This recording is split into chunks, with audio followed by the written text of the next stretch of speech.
From the Times and the Sunday Times, this is The Story. I'm Manveen Rana.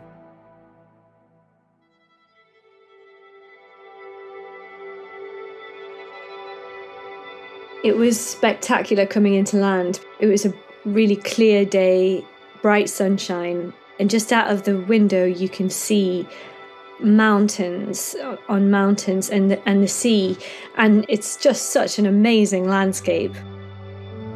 That's Katie Gatens, Europe correspondent for the Sunday Times, who travelled to the place that everyone seems to be talking about. You get into Nuuk, which is a very small town really, which is the capital of Greenland. And there's a really beautiful historic old town with the clapboard houses, which are all in different colours. I was lucky when I went, everything was covered in snow, which it just always looks good, doesn't it? If that sounds like a picturesque idyll, or a prime bit of real estate as some might call it, well, I can think of at least one man who'd agree. We are going to do something on Greenland, whether they like it or not. We need Greenland from the standpoint of national security. I would like to make a deal, the easy way, but if we don't do it the easy way, we're going to do it the hard way. With the promise of huge mineral and rare earth resources and its importance for national security, Greenland has become a bit of an obsession for President Trump. But how are his comments going down with the people of Greenland? I think he said something about him just buying us, and that's quite scary. We don't want others to interfere with our way of living. We want this way of peaceful life we have. How seriously are the people of Greenland taking the Trump administration's threats? With the US Secretary of State Marco Rubio meeting with his counterparts from Greenland and Denmark today, how might this end? And could this be the row that tears NATO apart?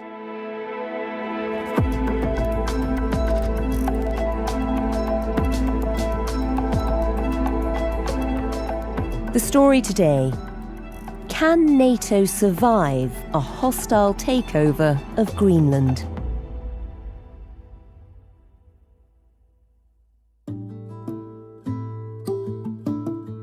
When I visited, there were dozens of film crews, reporters. I actually got stopped, mistaken as a Greenlander by an Irish TV crew, and sort of tried to interview me. When the world's press descend, and this is not the first time, the people of Nuuk get a little bit frustrated and angry. And this time around, they're very scared as well. They kind of feel like they're being treated as a commodity. Greenland is technically a territory of Denmark, and you've got Denmark's and the US squabbling over it and almost going over their heads. They feel a little bit caught in the middle. We very rarely hear from the people of Greenland themselves, and some of our listeners have got in touch wanting to know more about what they're thinking. What did you find from the people you spoke to? And I know you spoke to a number, including politicians. What do they make of Donald Trump's comments? I think it's fair to say that you'd have to try very hard to find anybody who is a fan of the United States in Nuuk. They do not want to be American citizens. They do not want to be owned by America. They do not see it as an opportunity. And the sort of main sentiment is that Greenlanders want to be independent, both from America and also from Denmark. So I spoke to a young girl called Fiona, who I met while she was walking her dog in the snow. Sorry, what did you say your dog's name was? Bandit. Bandit, nice. What's your name? And she is 20 years old, and she lives with her parents and her brother. And she said that there were quite serious conversations in the family about leaving. We've been considering leaving for Denmark or Finland. Her parents were both born in Greenland, and they had this beautiful house overlooking the sea. But despite this, she said that she just wanted to go somewhere that Donald Trump couldn't occupy. Well, are they serious conversations about leaving? Yeah, it's quite serious now. On Friday afternoon, I went to meet Alvark Olsen, who is the mayor of Nuuk. She's actually the mayor of an area that is 3 times the size of France. It's 5 constituencies. Wow. Yeah, so you get a real scale of how big Greenland is. Busy? Yeah, really busy today. Yeah, I imagine. And yeah, she had spent the whole week trying to talk to her constituents who were incredibly scared. Even though that it's hard to imagine it happening here in Greenland, it gives people lots of anxiety. And she just said that, there is division being sown in Greenland society at the moment. And really what Greenlanders needed was to stick together. It's very important that we still feel the sense of togetherness. So I was walking down the street and a woman was unpacking her shopping from the boot. She'd just come from the supermarket. And I started talking to her, introduced myself. And she actually invited me in for a cup of coffee into her house with her 2 children. So you want your coffee with milk or just black? Just black is great, thank you. Black as possible. They were eating biscuits and her dog was running around. And yeah, she was incredibly welcoming, but yeah, very scared about the situation. She had seen the news in Venezuela and thought, could Trump really come and abduct our prime minister? But when he did that, I was like, can he do that? Can he come here and just take our prime minister and take him away and stuff like that?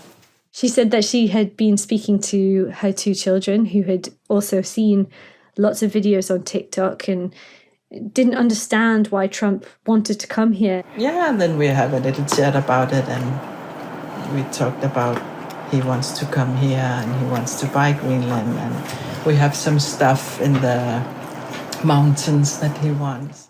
She again explained about the minerals and rare earths and things that he wanted to mine.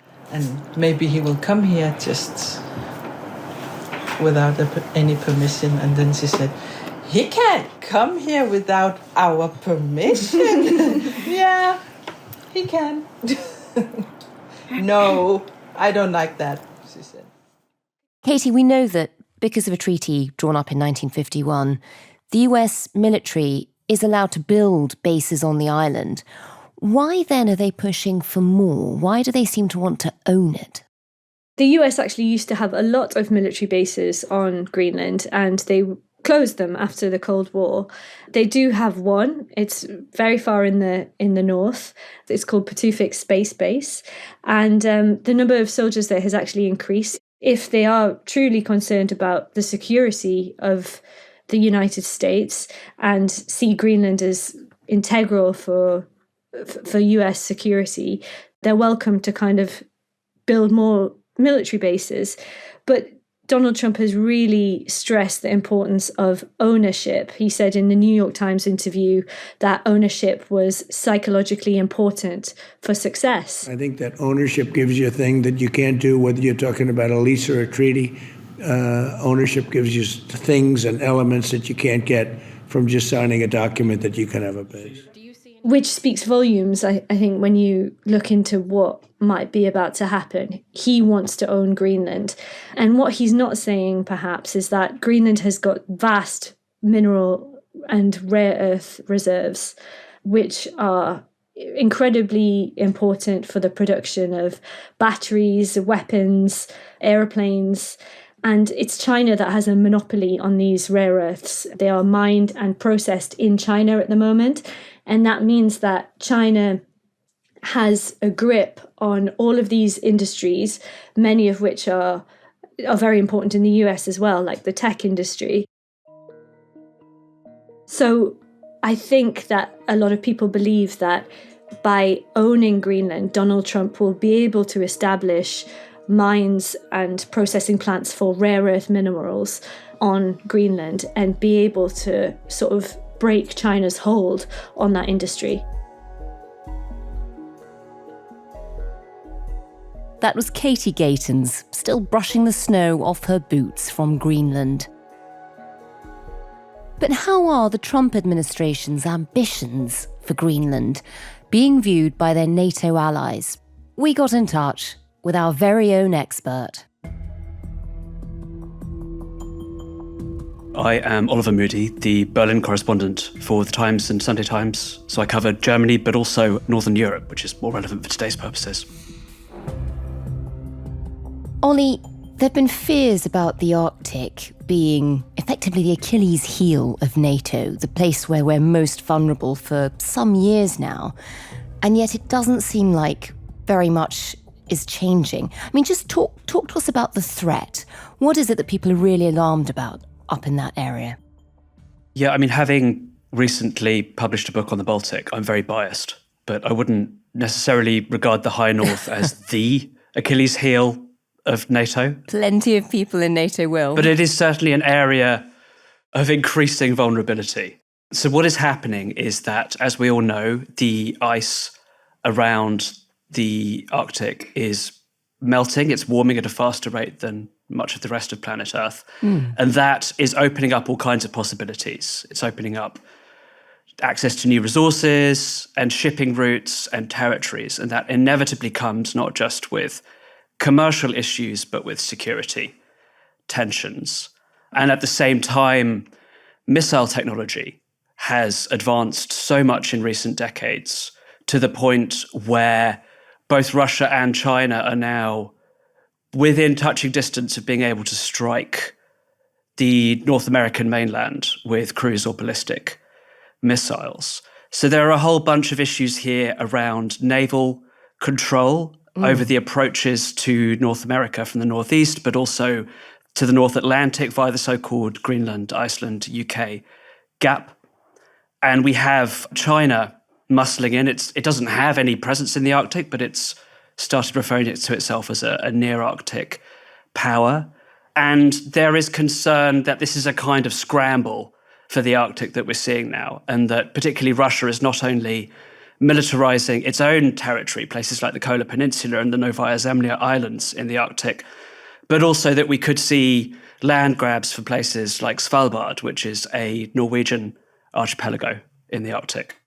So this is about wanting to own bits of the Arctic. We know that they are very rich in rare earths and minerals, and as the ice melts, those are more accessible. So it's about wanting ownership of that land mass, but also with the ice melting, it is opening up routes that boats and presumably submarines could take to get into America's backyard effectively without them noticing.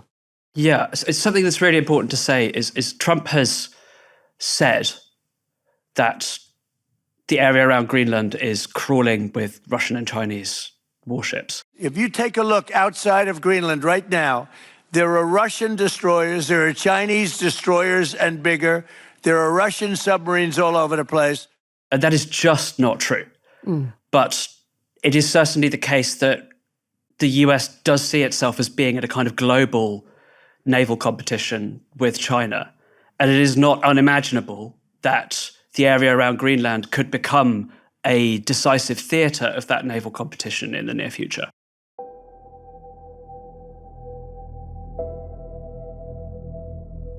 So the race is on to try and secure that area. Donald Trump is obviously worried about boats that nobody else is sure really exist yet.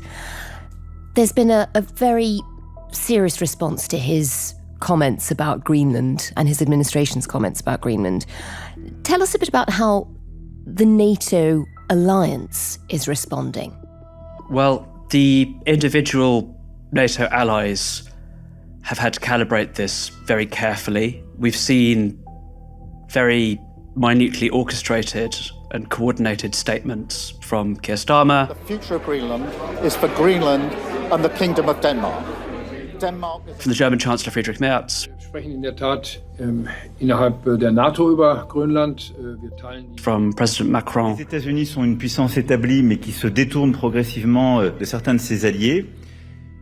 Basically trying not to antagonize Trump, but to make it clear at the same time that Denmark has and Greenland have their full solidarity, and that questions about territory cannot be resolved unilaterally through kind of pre-1945 means.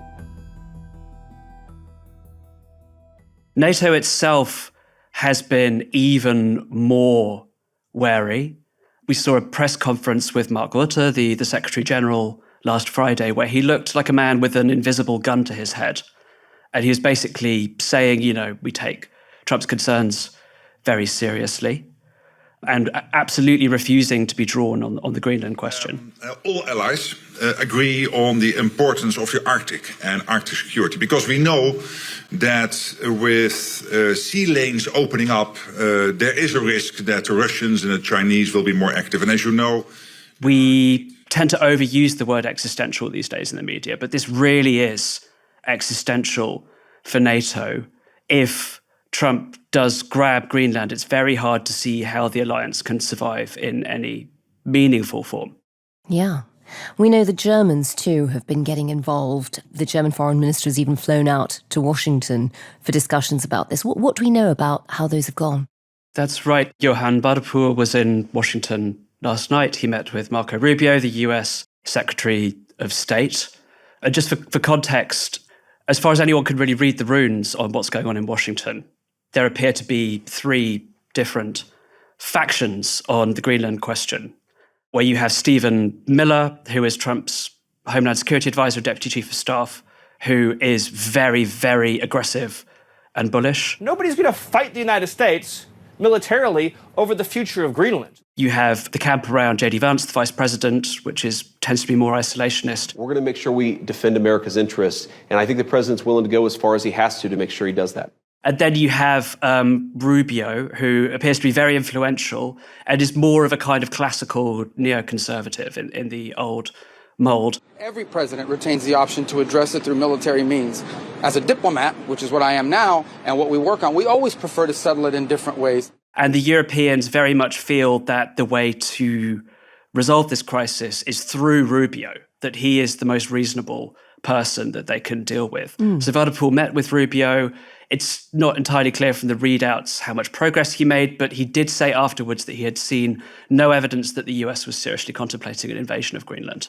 And that was last night. We're talking on Tuesday.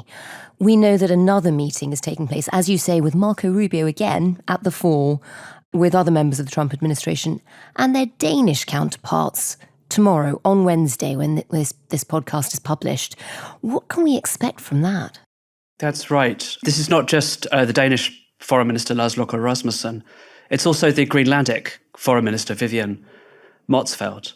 And one super interesting dynamic here is whether Greenland and Denmark are moving in lockstep, or whether the Greenlanders will feel, actually, this is a situation that we can turn to our advantage against Denmark by kind of showing a bit of leg to the Americans. And Motzfeldt has said in the kind of run-up to this interview that maybe the Greenlanders should in future be conducting bilateral negotiations with the Americans without the Danish government officials there. So one thing we should be watching very closely for is any signs of divergence between the Greenlandic and the Danish positions. And that doesn't mean Greenland necessarily wants to join America, but they want to have their own voice in this. Very, very much far from it. And before we look at the geopolitics around that, around America's desire to acquire Greenland in one way or another, just looking again at the security situation in the Arctic, this is something you're an expert in. Tell us what NATO is already doing to try to prepare and to try to secure the area. Well, one of the reasons Wadephul was in Washington on Monday evening was to put the case for this so-called Arctic Sentry mission, which is being drawn up by the kind of larger European players in NATO. And it's a bit hazy so far what exactly it would involve. Certainly the kind of mainstream planning appears to revolve around intensified naval patrols around Greenland and aerial surveillance, including the Americans, to make it clear that this is going to be done through the alliance and it is not just a European issue. There are also some arguments being put forward that the Europeans should put boots on the ground on Greenland itself. Just this morning, we've had Patrick Sensburg, who is the head of the German Army Reservists Association saying that the Europeans should have 2 brigades on Greenland, which is just an incredible logistical undertaking. That's about 10,000 soldiers. Wow. That seems to be for the birds for the time being. But the kind of underlying logic here is twofold. The first point is that it would rob Trump of this justification for grabbing Greenland, this idea that the Europeans are not taking the security of the territory seriously and that they're letting the Russians and the Chinese in. But the second underlying reason is that if you have got a stronger European military presence there, then it serves on some level as a kind of deterrent against an American invasion.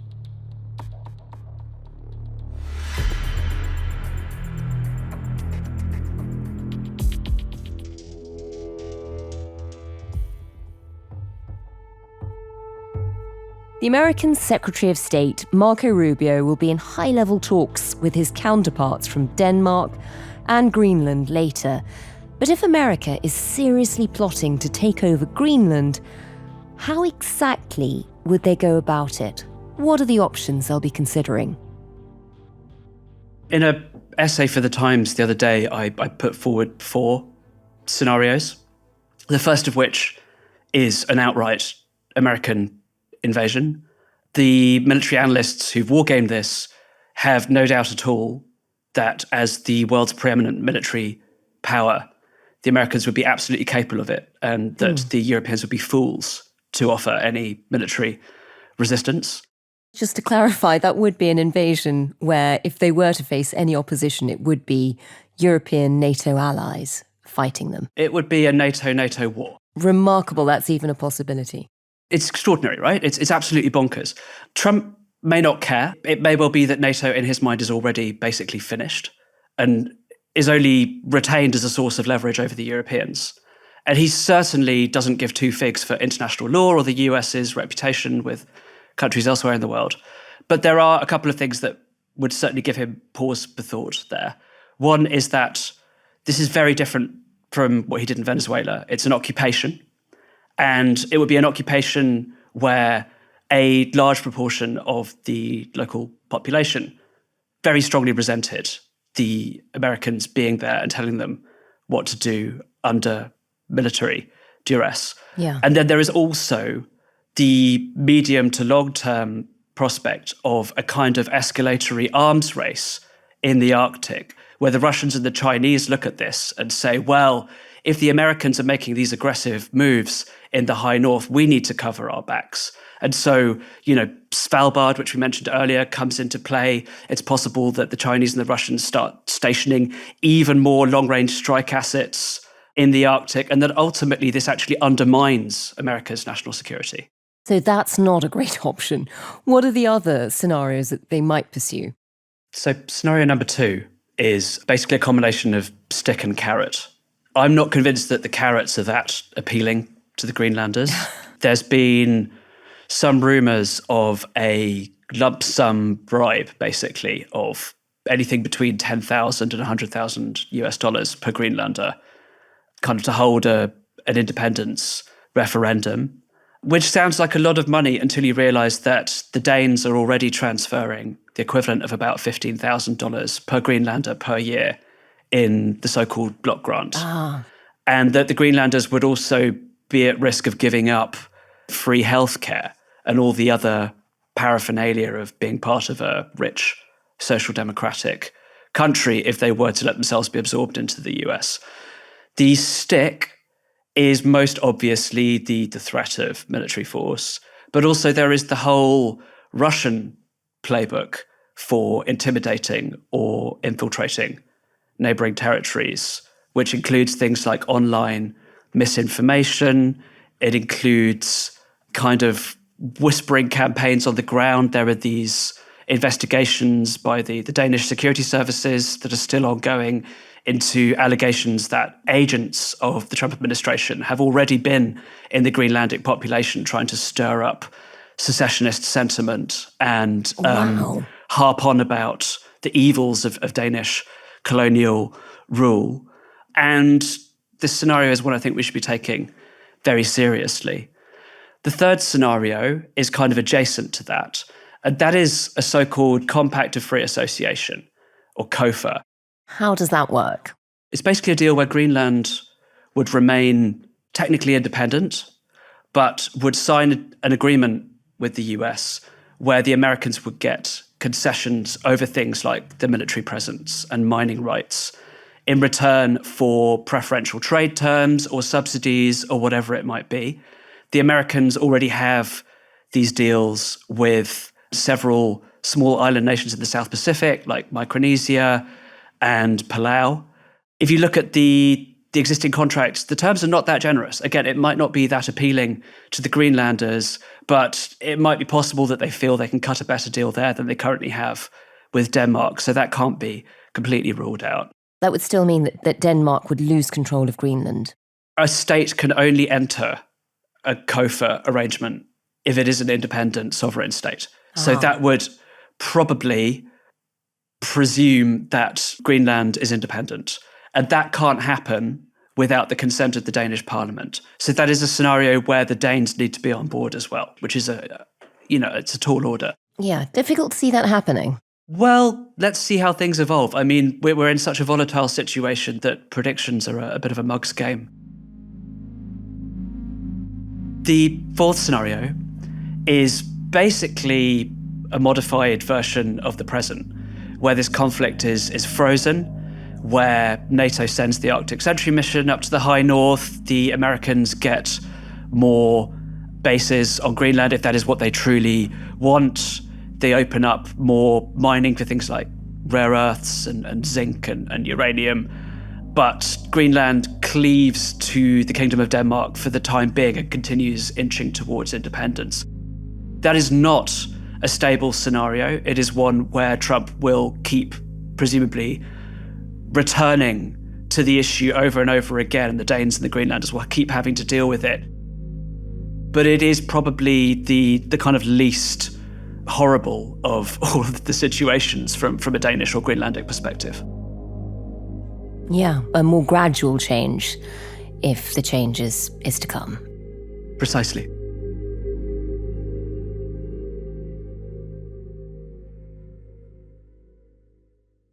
If this really is a moment that could be existential for NATO, it's really interesting that so much of the narrative we hear now is a sense that America doesn't really need NATO anymore, that they've thrown a lot of money at it, their European partners haven't been pulling their weight. Is that true? How much does America benefit from NATO? This is actually a really fascinating question. If you talk to current and retired American generals about this, they will always trot out the old Cold War and post-Cold War orthodoxies that NATO has always been, on balance, a multiplier for American power in the world, not least because these gigantic bases that the Americans have in Germany, places like Ramstein and Stuttgart, are absolutely essential for projecting force, not just in Europe, but into North Africa and the Middle East and other parts of Western Asia. But then Trump comes along kind of like a blowtorch that just sears away all of the assumptions and reduces everything to a question of short-term national interest in hard power terms. It's incredibly reductive.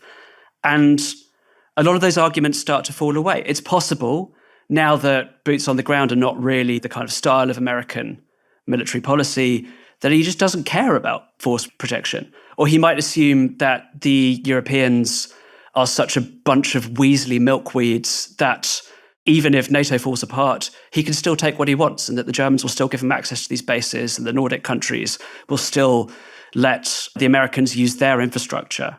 So you really have to go back to the absolute basics here and ask, why is NATO in the interests of a fundamentally self-interested America?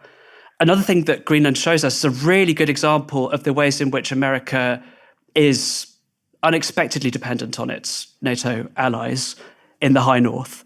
The US military capabilities in the Arctic are really not as good as they could be. I mean, what we're seeing right now with the negotiations to buy icebreakers from Finland, that, for example, the American naval capacity that far north is relatively weak. And it's worth bearing in mind, as Mark Rutte pointed out the other day, that out of the 8 countries with Arctic territory, 7 of them are NATO allies. There are 8 Arctic countries, 7 are within NATO, including the United States and Canada and 5 countries in Europe. And then there is 1 Arctic country outside NATO, and that is Russia. And the US really needs not just the 5 Nordic countries, but also the Canadians for things like reconnaissance, intelligence, and access to bases. And so I think a world without NATO for the Americans would be very, very challenging in some ways that they would find it difficult to foresee.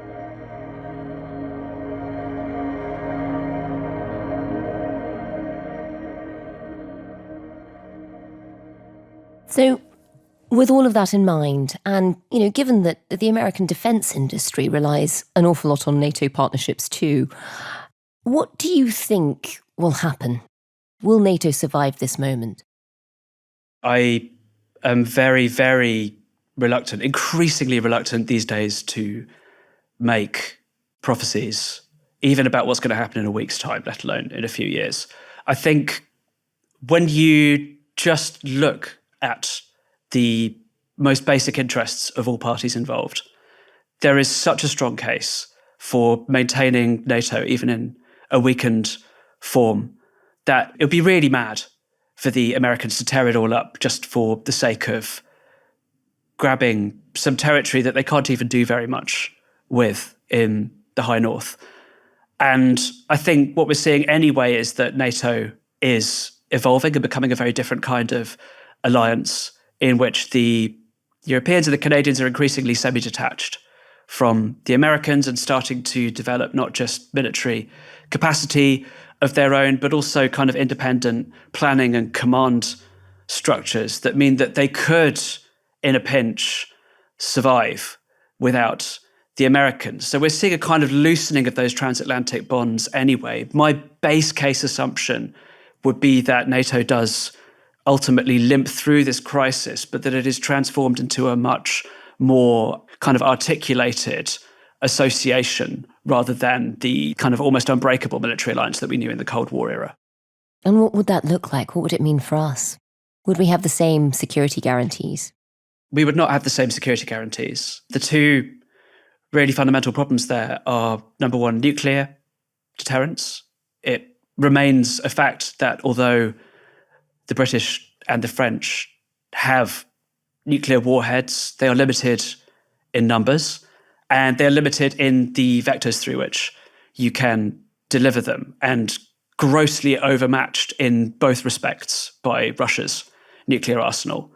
And then the other issue is that we are so unbelievably dependent on American intelligence and reconnaissance for the entire style of warfighting that NATO is set up for, where in a war you look for the enemy's central command and logistics nodes and you knock them out as quickly as you can through overwhelming air superiority. And without those American assets, it's not just a question of replacing that capability. Realistically, it's a question of, I think, devising an entirely new kind of military strategy. And nobody seems to be pushing for that right now. Well, these preparations are already underway in some European capitals. Right now, behind the scenes, there is an awful lot of kind of contingency planning going on that we're not party to publicly.